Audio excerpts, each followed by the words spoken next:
¿Cómo están todos? Hoy vamos a hablar y a dar la continuidad a la unidad 4 del curso básico de proyectos de investigación en el ámbito de la simulación clínica. Vamos a hablar específicamente del tema integridad académica y consideraciones éticas de la investigación. Mi nombre es Jenny Forero Villalobos, soy enfermera, magíster y doctoranda en educación virtual. Actualmente soy docente universitaria de pregrado y posgrado, específicamente en las áreas de simulación e investigación. Soy directora del Comité de la Sociedad de Enfermera de Nefrología de Diálisis y Trasplante y actualmente integrante del Comité de Educación de la Sociedad Chilena de Simulación. Iniciemos con esta pregunta. ¿Puede un proyecto metodológicamente impecable ser éticamente inaceptable? Y aquí vamos con esta primera pregunta del debemos, que es la pregunta ética. ¿Es justo, respetuoso y defendible ante quienes participan en la temática o mi propuesta de investigación? Ya que resolvimos el podemos con la pregunta del método, cuando es técnicamente correcto, válido y factible. Entonces, ¿por qué la ética es indispensable para investigar? Es indispensable porque toda investigación genera conocimiento con impacto social, ya que utilizamos personas, recursos y confianza.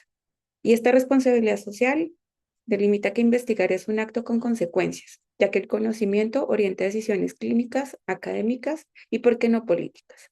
Y la calidad científica sin integridad es donde asumimos que hay resultados que no pueden ser confiables, datos sesgados o fabricados invalidan la evidencia. Y es por eso que debemos tener asegurada la protección de las personas. El respeto por participantes y comunidades es la condición mínima que debemos cumplir en toda la investigación. Investigar sin ética no produce ciencia más rápida, produce conocimiento que no deberíamos usar.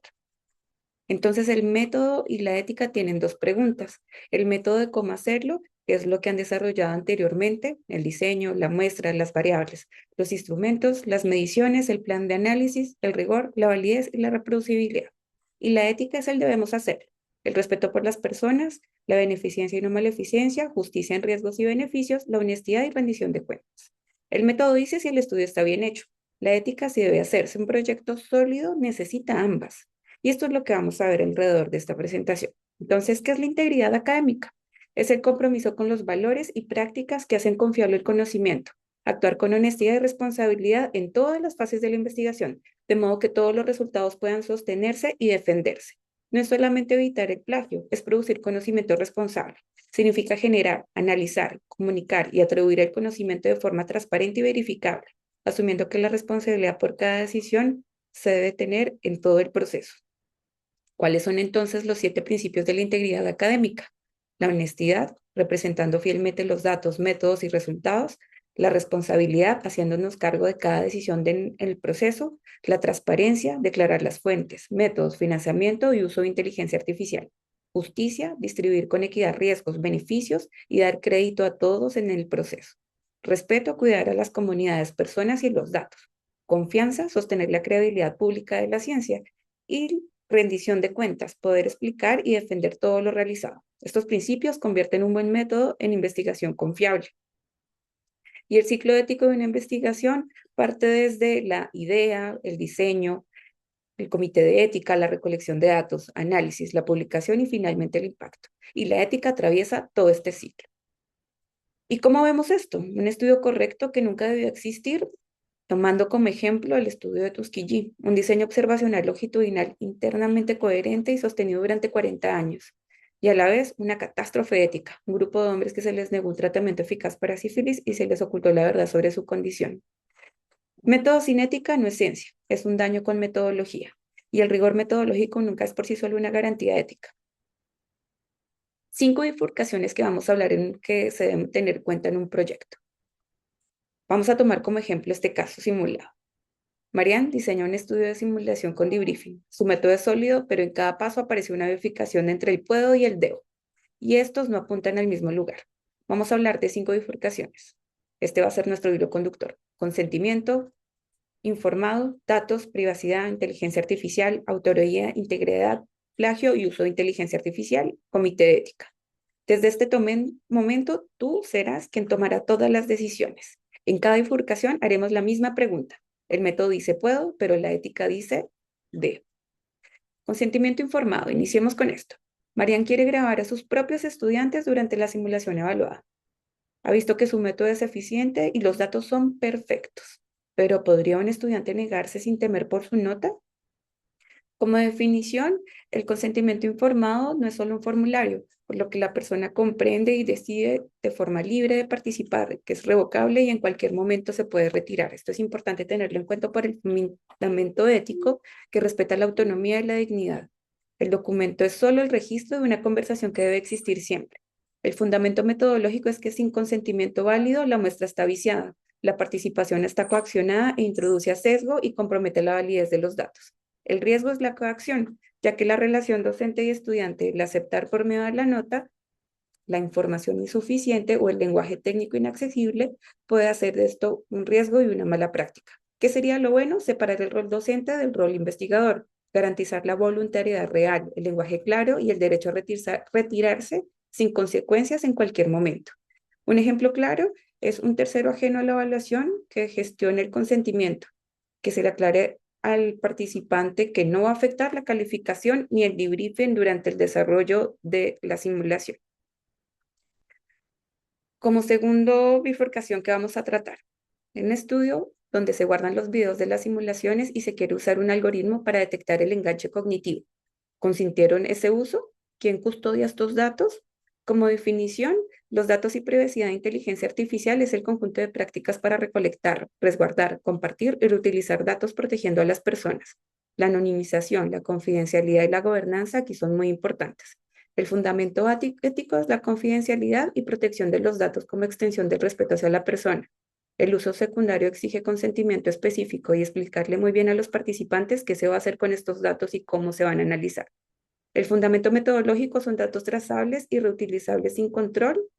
Tener en cuenta que aumentan la calidad aparente del estudio, pero a costa de la validez ética y legal de su uso es algo que se tiene que analizar como riesgo, ya que la reidentificación a partir de voz e imagen o uso secundario no consentido de las fuentes de los datos, entregar a la inteligencia artificial con datos sensibles, sin gobernanza ni custodia definida es un riesgo mayor. Como buena práctica, debemos minimizar todos los datos, anonimizar y resguardar en un lugar seguro, consentir explícitamente el uso secundario y el análisis con IA. Nuestros participantes de investigaciones deben tener claro que estamos usando estas herramientas.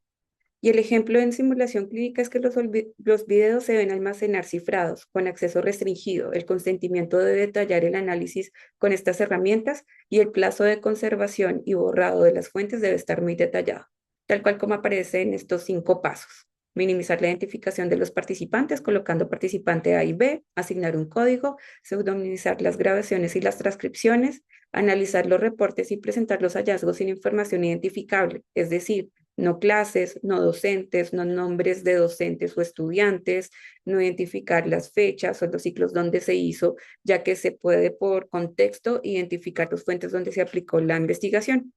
Pseudonimizar las grabaciones y transcripciones. Utilizar estas bases de datos pseudonimizadas, mantener la llave de codificación en un sistema separado con un acceso restringido y auditar estos accesos periódicamente, ver quién está accediendo y que solo sea lo que se declaró frente al comité de ética.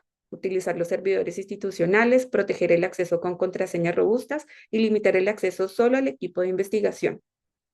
Y finalmente, definir el plan de conservación y eliminación, que generalmente se tiene que establecer el tiempo de resguardado de los datos, eliminar los archivos identificables tras el análisis y conservar solo datos anonimizados cuando sea necesario. Como tercero, la autoría e integridad. Marian le solicita al jefe de servicio leer el producto final de la investigación. Este le pide figurar como autor sin haber participado, una autoría honoraria. Pero el analista que hizo gran parte del trabajo no aparece, es una autoría fantasma. Como definición, la autoría e integridad es el reconocimiento de quienes hicieron una contribución intelectual sustancial y asumen responsabilidad pública por el trabajo. Como fundamento ético, la autoría es responsabilidad no de jerarquía ni cortesía. Sostiene la trazabilidad y la rendición de cuentas del conocimiento que se generó.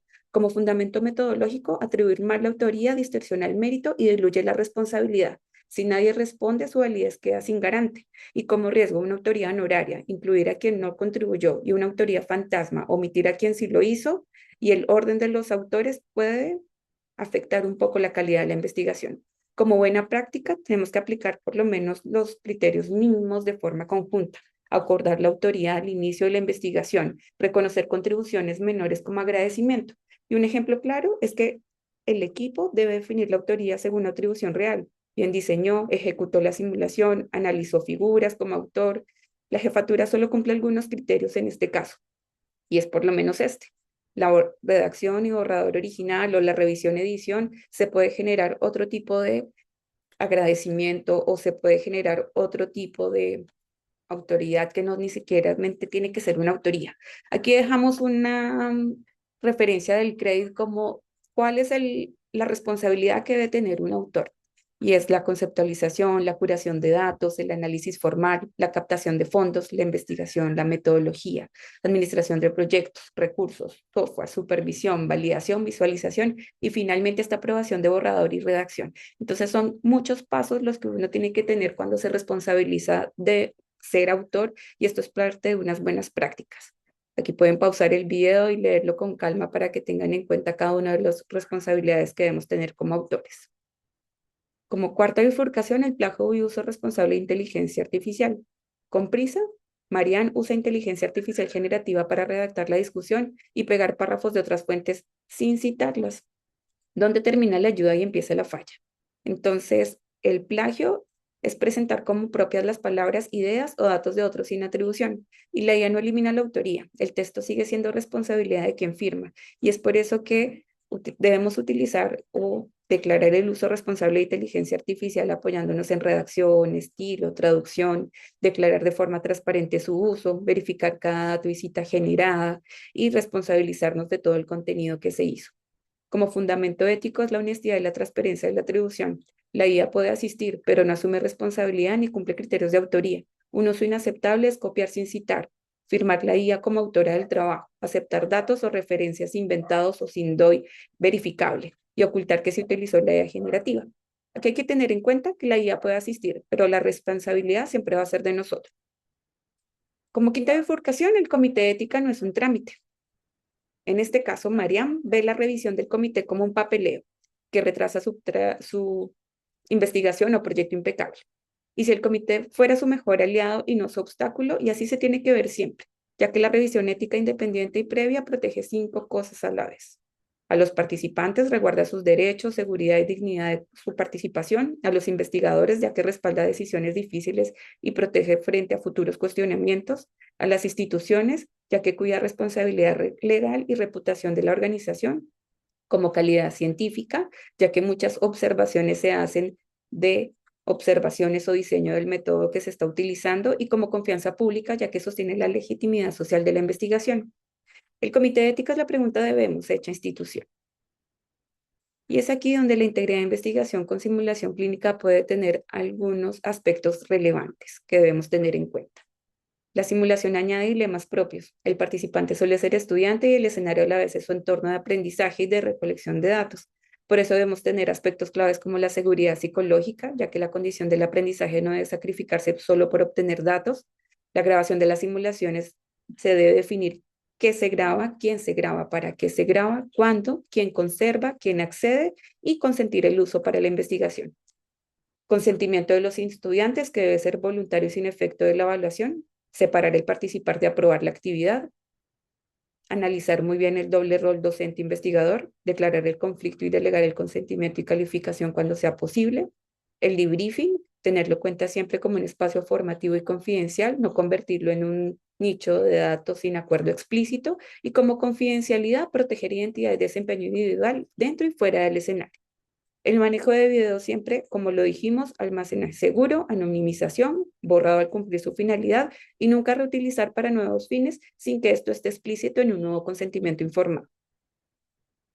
Entonces, las 5 preguntas del investigador íntegro deberían ser: ¿vale la pena realizar esta investigación? ¿Respetamos a las personas con autonomía, consentimiento, privacidad y seguridad de los participantes? ¿Obtengo y analizo los datos con honestidad, sin fabricar, falsear ni seleccionar resultados a mi conveniencia? ¿Podría defender cada decisión ante un comité de ética? ¿Cada elección metodológica se puede sustentar? ¿Publicaría exactamente estos resultados sin modificarlos? ¿Transparencia total, incluso ante hallazgos incómodos o negativos? Si una sola respuesta es no o no estoy seguro o segura, ahí está nuestra próxima decisión ética. Entonces, ¿puede un proyecto impecable ser inaceptable? Sí. Y por eso el método y la ética son inseparables a lo largo de todo el ciclo de vida de la investigación. El método te dice qué puedes hacer, pero la ética, quién quieres o quién realmente se cuida al hacerlo. Nuestro próximo paso va a ser en la unidad 5. Lleva este checklist ético a tu protocolo y cada decisión metodológica tenga al lado una decisión ética. Por aquí dejo algunas lecturas complementarias de marcos integrados y destaco inicialmente esta de ética y uso de inteligencia artificial en la docencia, creado por quien les habla y dos de las autoras que también son parte del comité de educación de nuestra sociedad. Lecturas complementarias y marcos integrados. Saco un extracto de esta fuente que les dije, donde tenemos que cumplir estos 7 principios básicos: confidencialidad, alinear uso con las estrategias educativas e institucionales y gobernanza tecnológica es algo que se tiene que analizar muy bien, garantizar precisión y fiabilidad minimizando errores, contar con una interfaz accesible y transparente, no sustituir el rol humano en la enseñanza y el aprendizaje y basarse en los principios éticos y procesos transparentes. Muchas gracias por esta instancia de aprendizaje y los dejo invitados a la siguiente unidad. Que estén muy bien.